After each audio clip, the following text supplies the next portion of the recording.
$1000 ولا شنطاية الخير؟ شو عم اقسم بالله عموت يوميا بالليل ما بنام الليل. الله اكبر. اول شغله ضيقه بالتنفس، ثاني شغله ما بقدر انام على ظهري، وعم بفكر بشوف يعني انه ابي ما معه قدره يعني يسوي لي العمليه، لو معه قدره كان سوى لي اياها ما وقف. انت كل يوم عم بتموتي؟ عمود 1000 موته يعني مو موته. الله. يأسان من حياتي كلها بسبب مرض؟ بسبب مرضي صح. طب انت رحتي عند الدكتور، ايش شو قال لك الدكتور؟ قال لي الدكتور عمليتك كتير صعبة وبتكلف $6000 العملية. نسيت همها وصرت أفكر $6000. أنا أبوي وكل عيلتي يشتغلوا 100 سنة وما بيجي معه، يعني بدي أضل عاجزة هيك يعني كم سنة النوب يصير عجز لا سمح الله. ساكنين بخيم من وين؟ ساكنين بخيم. لو عنا مصاري كان رحنا رجعنا على بيوتنا صلحنا بيوتنا.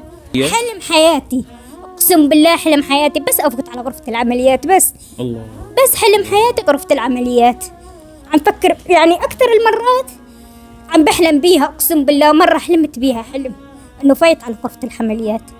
حلمتي انك فايتة على غرفة؟ حلمت وحتى انت الواقف، اقسم بالله حتى انت الواقف حلمان بيها حلم. معقول يجي حلمي من الله انه اطلع من غرفة العمليات وانت تقول نجحنا بفضل الله تعالى. هذا حلمي عم فكر فيه كل يوم.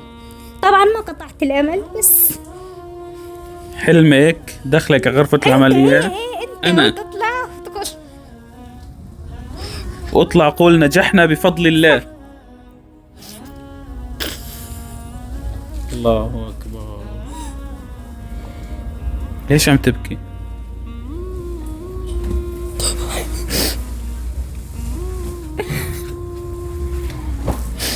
معقول يا هبة يجي يوم من الأيام ويتحقق حلمك تفوتي على غرفة العمليات؟ ما بعرف ان شاء الله.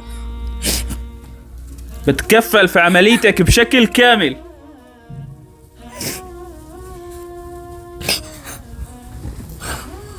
استريحي لما تنطبي، استريحي.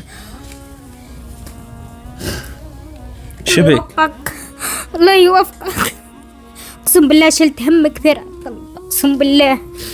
طب كأني جبل منشال. قومي لبشرك. جبل منشال من هون. هبة، عمليتك اللي صار لك 23 سنة بتحلمي فيها عم بحلم. بتكفل فيها بشكل كامل. الله يوفقك الله يجبر خاطرك يا رب لك.